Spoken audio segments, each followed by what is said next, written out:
말씀 함께 교독합니다. 고린도후서 4장 1절부터 6절까지의 말씀드리겠습니다. 우리의 사명, 고린도후서 4장 1절부터 6절까지 교독합니다. 그러므로 우리가 이 직분을 받아 궁일하심을 입은 대로 낙심하지 아니하고 이에 숨은 부끄러움의 일을 버리고 속임으로 행하지 아니하며 하나님의 말씀을 혼잡하게 하지 아니하고 오직 진리를 나타내므로 하나님 앞에서 각 사람의 양심에 대하여 스스로 추천하노라. 만일 우리의 복음이 가리웠으면 망하는 자들에게 가리워진 것이라. 그 중에 이 세상의 신이 믿지 아니하는 자들의 마음을 혼미하게 하여 그리스도의 영광의 복음의 광채가 비치지 못하게 함이니 그리스도는 하나님의 형상이니라.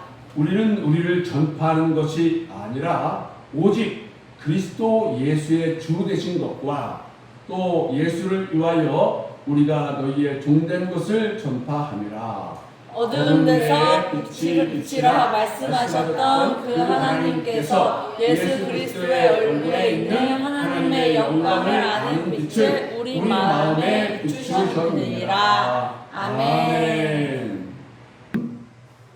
하나님의 말씀 제목 한번 따라서 해주시기 바랍니다. 우리의 사명. 우리의 사명. 아멘.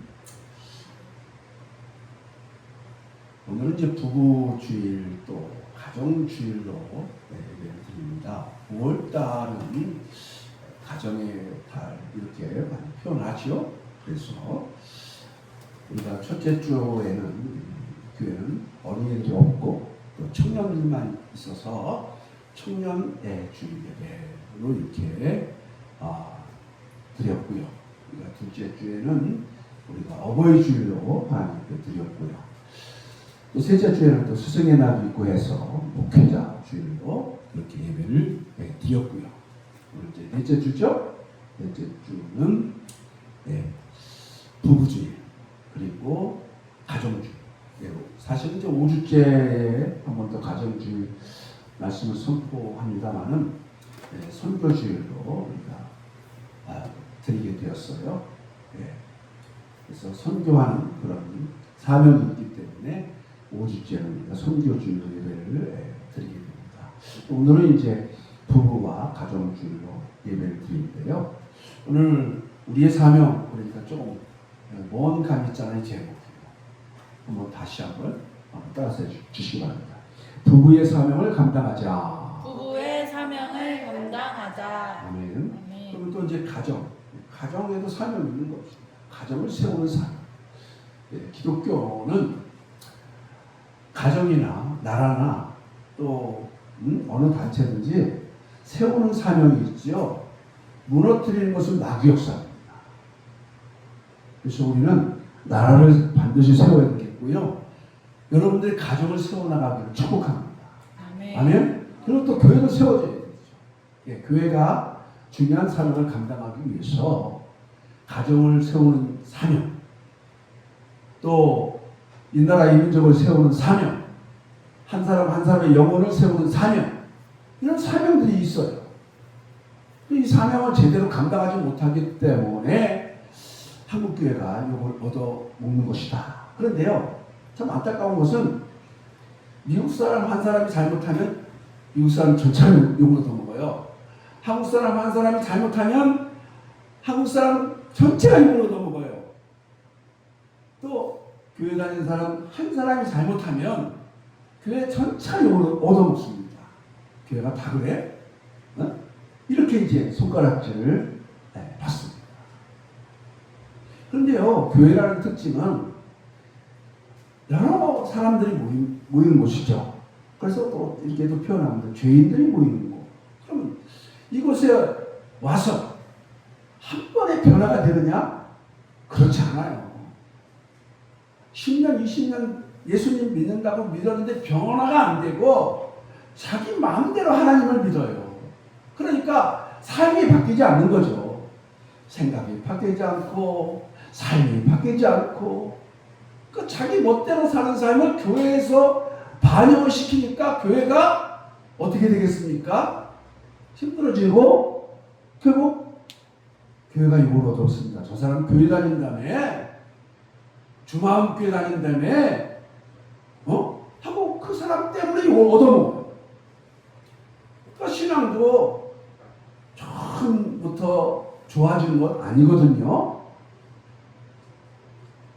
신앙생활을 하면서 예수님을 만나고 하나님이신 예수님을 만나고 예수님을 믿고 구원받고 예수님을 만나면서 삶이 변화되면서 믿음이 자라고 이렇게 해서 믿음이 성숙하게 되면 좋은데 신앙생활 10년, 20년, 30년 했는데도 변화도 안 될 뿐만 아니라 성숙하게 성장하지 못하면은 그분 때문에 교회가 욕을 얻게 되죠.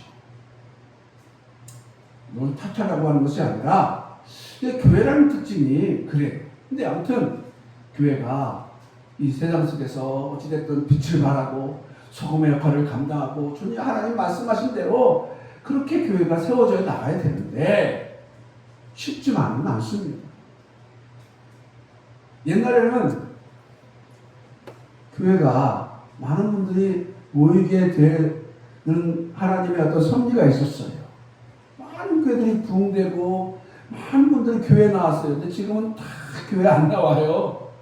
네. 근데 그때는 물론 하나님의 역사하심도 있었지만 그때는 예배가요 부흥회도 있었고 부흥회하면 뭐 일주일 정도 할 때도 있어요. 옛날에는요. 그리고 점점 줄어가지고 하면 3박 4일도 줄고 또 하루 이틀도 줄고 지금은 부흥회 하는 교회들 찾아보기가 어려워요. 그리고 새벽 예배도 안 하는 교회들이 많아요. 또 수요일 예배 드리는 교회도 있고 안 드리는 교회도 있어요. 또 주일날도 딱 한 번 예배 드려요. 우리 성도님들 우리 교회도 보면 안타까운 게 예배 드리는 시간이 딱 주일 오전 1시간이에요. 우리 청년들은 그나마 예배 후에 성경 공부를 좀 하니까 하나님 말씀을 듣잖아요. 그러면 하나님의 말씀은 통해서 우리의 믿음이 자란다고 성전에 하나님이 말씀하셨어요. 믿음은 들음에서 나고 하나님 말씀을 들음에서 나고 들음은 하나님의 말씀으로 말미암는다. 이렇게 말씀하셨거든요. 근데 하나님의 말씀을 많이 듣지를 않아요. 예배를 통해서만이 하나님의 말씀을 선포하는 시간만큼 하나님의 말씀 그 시간만 선포를 하는 거거든요. 예배 시간 1시간이지만 설교 시간은 한 20분, 길으면 30분 다 고르고 그런데 그것도 길어서 길다고 생각하고 짧게 해주시지. 이런 성도님들이 많이 있습니다. 아니 이런 분들이 많아요. 그러니까 하나님의 말씀은 우리의 믿음이 자라려면 우리가 변화가 되려면 하나님을 만나려면 하나님을 만나는 통로 교회를 다니지만 하나님을 만나는 통로를 알아야 되는데 알고 싶은 마음도 없고 알아도 그걸 안 해요. 하나님은 영이시니까 눈에 안 보이거든요. 그렇죠? 눈에 보입니까? 안 보여요. 사람은 눈에 보이는데 근데 보이지 않는 하나님을 믿는다는 건 쉽지 않은 일이죠. 그러니까 하나님을 성경에는 영으로 표현했습니다. 영이신 하나님, 눈에 보이지 않는 영적인 존재라고 표현하고 있습니다. 그러면 그분을 만나려면 영적 생활을 해야 되는 것이죠. 우리가 가정생활을 하면서는요, 사랑하는 가족들끼리 생활을 하는 거잖아요.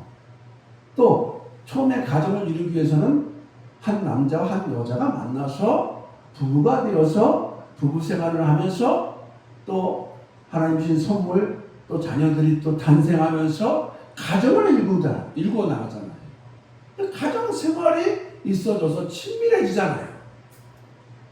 남편은 이런 남편이구나. 살면서 아내는 이런 아내구나. 살면서 자녀들은 이런 자녀가 지금 자라고 있구나를 알게 되잖아요. 살면서. 그러면 하나님을 믿는다고 교회를 왔으면 하나님과 어떻게 해야 되죠? 살아야 되잖아요. 아멘? 그렇죠. 근데 살지를 않아요, 하나님과. 눈에 보이지 않는 하나님과 어떻게 삶을 사냐고요. 그렇죠? 눈에 보이는 사람도 아니고 피부로 막 만질 수 있는 그런 존재도 아닌데 어떻게 하나님 만나는 통로가 있고요. 하나님과 함께 사는 생활이 뭐냐면 다르게 표현하면 영적 생활. 한 남자와 여자가 만나서 시작할 때 부부 생활, 결혼해서 부부 생활이 시작되고 가정 생활이 시작되듯이 예수님을 믿으면 하나님이신 예수님을 믿으면 그분과 함께 살아가는 통로가 있는데 성경에서 분명히 뭐라고 말씀하고 있죠? 예배. 하나님은 영이시니 예배하는 자가 영과 진리로 예배할지니라 하나님의 말씀 요한복음 5장 24절에 말씀하셨어요. 그렇다면 어떻게 해야 되죠? 예배 생활을 해야 되는 것이죠. 교회를 오면 예배 생활을 통해서 우리가 콩나물에 물을 탁 주면 물 다 빠져나가서 죽는 거 아니야? 그런데 어느 순간 콩나물이 계속 물을 주면은 자라는 걸 볼 수 있듯이 여러분과 제가 예배 생활과 말씀 생활과 기도 생활, 하나님 만나는 통로의 생활을 영적 생활이라고 하는데 그 생활을 통해서 하나님을 만나는 이제 느끼는 그런 시간들이 있어진다고 하는 것입니다. 그래서 많은 분들이 그 생활에 충실하지 않음으로 말미암아 하나님과 함께 사는 생활을 하지 않음으로 말미암아 교회는 나오지만 믿음도 안 자라고 교회는 나오지만 하나님을 만나지 못함으로 변화도 없고 또 신앙도 안 자라고 또 교회를 다니면 좀 성숙해져야 될 거 아닙니까? 그죠? 근데 성숙해지지도 않고 문제만 일으키고 우리 교회도 이제 나오셔서 집사님까지도 되셨지만 교회 문제를 일으키고 어렵게 하고 이렇게 이제 교회를 나가신 분들도 꽤 됩니다. 참 우리가 예수님을 믿는 거죠. 교회는 하나님을 믿는 거죠. 그런데 사람을 믿다가 상처를 받아요. 늘 제가 설교하는 것은 목사 믿지 말고 그렇다고 해서 서로 우리가 믿지 않으면 어떻게 살겠습니까? 그런 믿음이 아니라 진짜 상처가 받지 않으려면은 우리가 믿는 분이 누군지를 정확히 알아야 된다는 말씀을 늘 드려요. 우리가 믿는 분은 하나님이신 예수 그리스도. 아멘? 예수 그리스도. 근데 사람을 믿다가 상처를 받고 실망하고 떠납니다. 근데 자기가 상처 주는 건 생각을 못해요. 남이 상처 주는 건 가슴에 갖고 사는데 대부분의 사람들은 성숙하지 못함으로 말미암아 내가 다른 사람에게 상처 주는 것을 생각하지 못하고 산다는 것이죠. 여러분과 저도 하나님을 만나고 신앙생활 잘 하시면서 내가 다른 사람들에게 어떤 영향력을 주고 있는가. 다른 사람이 내게 주는 영향력은 늘 만나니까 이제 알아요. 캐치를 하지만 나는 다른 사람들에게 어떤 영향력을 주며 살고 있는가. 이런 부분들에 대해서는 전혀 생각을 안 한다는 것이죠. 오늘 예수 믿고 구원받은 여러분과 저 오늘은 사도 바울의 본문의 말씀에 사도 바울 하나님께서 이제 하나님의 일꾼을 불렀단 말이에요. 직분을 주셨단 말이에요. 그 당시에 목회자로 또 옛날에는 또 사도라는 또 이름이 있었어요. 목사님 전에 사도라는 이름을 가지고 사역을 했어요. 근데 얼마나 힘들었으면 하나님의 궁유를 생각하면서 낙심하지 않는다. 성숙하지 않은 사람은 이렇게 표현할 수가 없어요. 낙심하는 상황이 오는데 어떻게 낙심하지 않아요. 그죠? 근데 사도 바울은 하나님을 만나며 하나님의 힘을 공급하는 사람이었기에 그가 표현하는 것은 난 하나님의 궁일하심 속에 있어. 하나님의 사랑하심 속에 있어. 그래서 난 낙심하지 않아.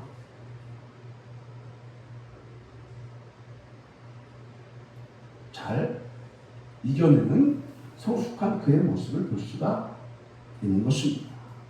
그래서 그가 2절에 뭐라고 말씀하고 있냐면 숨은 부끄러움의 일을 버리고 그 죄를 떠나서 속임으로 행하지 않고 진실하게 하나님의 말씀을 혼잡하게 하지도 않고 막 어렵게 하지도 않고 하나님의 말씀을 그대로 오직 진리를 나타내므로 하나님 앞에서 각 사람의 양심에 대하여 스스로 추천합니다. 이렇게 자기 자신에 대해서 언급을 합니다. 이게 쉽지 않죠. 자기 자신을 추천하는 건 쉽지 않습니다. 나는 하나님의 진리를 나타내는 일에 최선을 다했다. 우리가 이제 첫 번째로서는요, 우리의 사명의 첫 번째가 여기 사도 바울처럼 따라합시다. 오직 진리를 나타내는 삶. 진리를 나타내는 삶. 하나님 앞에서 또 각 사람 앞에서. 그러니까 예수님을 믿고 교회를 다니는 여러분과 제가 정말 예수님을 만났다면, 그리고 뭐를 통해서 진리 되신 하나님의 말씀, 진리이신 하나님이신 예수님, 요한복음 14장 6절에 예수님 이렇게 말씀하셨어요. 내가 곧 길이요 진리요 생명이니. 그러니까 진리를 나타낸다는 것은 누구를 나타낸다는 것일까요? 예수 그리스도. 아멘. 예수님을 나타낸다는 것입니다. 여기까지 여러분과 제가 신앙이 자라갈 수 있기를 간절히 바랍니다. 근데 여기까지 안 자라가고 자기만 드러내고 자기 생각만 드러내고 하니까 막 싸우게 되는 거죠. 사도 바울은 예수님을 만났고, 사도 바울은 하나님의 종으로 직분을 받는 일꾼으로 부르심 받았고, 그래서 심플 어렵지만 낙심하지 않은 가운데 오늘 진리를 나타내는 데 최선을 다했다. 자기를 드러내지 않았다는 것입니다. 하나님과 사람 앞에 정직하게 하나님의 말씀을 전하고 진리를 드러냈다. 그러니까 하나님 말씀을 드러냈다. 진리를 드러냈다. 너무 어렵게 생각하지 말고요. 진리 대신 예수님을 나타내는 삶을 살았다는 복된 말씀인 줄로 믿습니다. 아멘. 여러분과 제가 예수님을 나타낼 수 있다면, 그 유명한 간디라는 분도 예수 믿는 사람들한테는 실망을 했지만 정말 예수님은 정말로 믿을 만한 분이다, 이렇게 표현을 했어요. 그러니까 여러분과 저의 삶 속에 그 믿을 만한 예수님을 드러낼 수 있다면 얼마나 좋을까. 교회는 여러분 목사님 믿으러 오는 게 아니고요, 권사님 믿으러 오는 게 아니라, 친구 믿으러 오는 게 아니라 예수님 믿으러 오는 거거든요. 아멘? 예수님. 그분이 하나님이신데 인간의 몸을 입고 이 땅에 오셔서 나의 죄를 대속하고 십자가 뒤로 돌아가시고 삶을 부활하셔서 하나님 대신 그분을 믿는 거거든요. 잡신을 믿는 게 아니거든요. 창조주 하나님만 믿는 것이고, 나를 위해 죽으시고 부활하신 하나님이신 예수 그리스도를 믿는 거거든요. 아멘? 아멘. 근데 내가 믿는 하나님을 온전히 드러내지 못하고 있다면, 여러분, 교회의 사명은 빵점이죠. 목사의 사명도 빵점이죠. 성도님들 사명도 빵점입니다.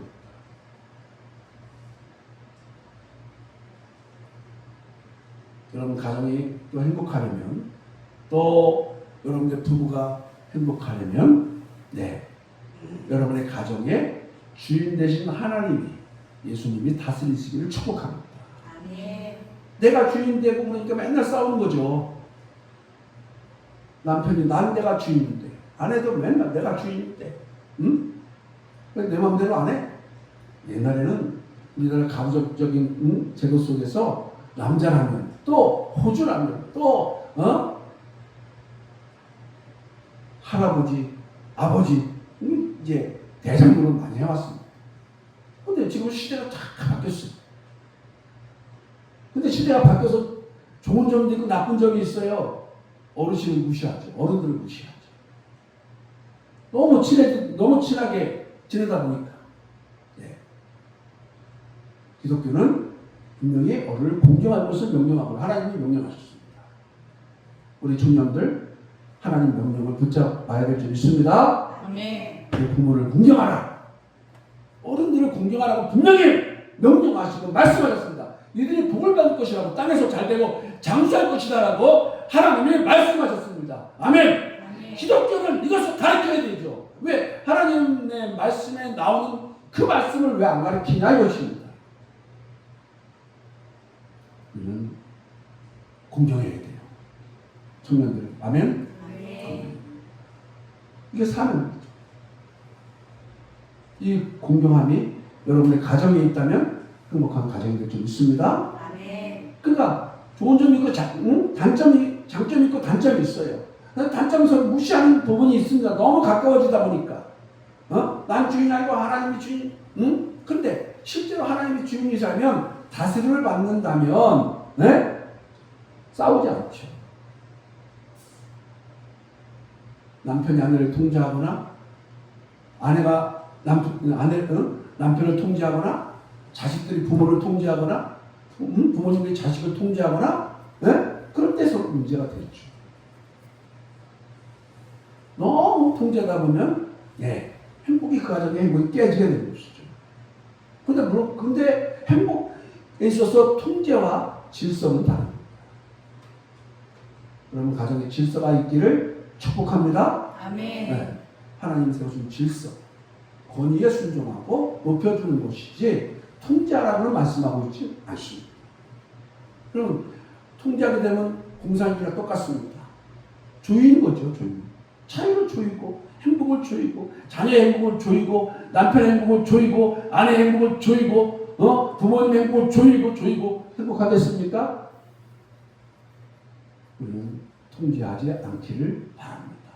아멘. 질서에 순종하고 하나님의 사랑이 가정에 흘러가도록 남편과 아내의 역할을 충실히 감당하고 자녀들에게 하나님의 사랑이 흘러가도록 해서 하나님이 다스리는 복된 가정이 될 때에 질서가 있고 권위가 있고 그리고 행복이 있는 복된 가정으로 세워져 나갈 줄로 믿습니다. 아멘. 누구를 드러내는 것이죠? 우리가 믿는 예수 그리스도. 아멘. 아멘. 아멘. 하나님이신 예수 그리스도. 여러분과 제가 왜 예수님 믿느냐? 성인군자의 한 사람이 때 믿는 것이 아니죠. 하나님 때문에 예수님을 믿는 거죠. 천지 만물을 창조한 하나님이라고 요한복음 1장에 말씀하셨습니다. 최초의 말씀이 계시니 이 말씀은 곧 예수 그리스도시다. 아멘. 아멘. 여러분 예수님은 사람이 하나님이시기 때문에 완전한 인간으로 하나님이시기 때문에 완전한 인간으로 오실 수 있었지. 그렇죠. 완전한 하나님이시고 완전한 인간으로 이 땅에 오신 것입니다. 여러분과 제가 누구를 믿는지 정확히 알고 그분을 드러내는 삶, 진리를 드러내는 삶, 우리의 사명을 이 나라 인적 가운데, 가정 가운데, 또 우리 교회 가운데, 우리 삶 가운데 드러내서 수많은 사람들을 지옥에서 건져내고 하나님의 사랑을 줄 수 있는 여러분과 저로 쓰임받는 이 막중한 삶을 잘 감당하시기를 주의 이름으로 간절히 축복합니다. 아멘. 부탁을 드립니다. 아멘. 누구를 나타내라고요? 예수 그리스도. 내가 아니고 예수 그리스도. 하나님이신 예수 그리스도. 아멘. 나를 위해 죽으시고 부활하신 예수 그리스도. 아멘. 우리의 모든 죄를 용서해 주시려고 이 땅에 오셔서 십자가에서 피 흘려 돌아가시고 사흘 부활하신 예수 그리스도. 아멘. 아멘. 그분을 줄 수 있는 교회가 되고 여러분과 제가 되고 그래서 성숙해져서 가정을 세우고 이민족을 세우고 또 한국교회를 세워나가는 여러분과 제가 되기를 주님의 이름으로 간절히 부탁을 드립니다. 아멘. 기도하겠습니다. 하나님 아버지 오늘 귀한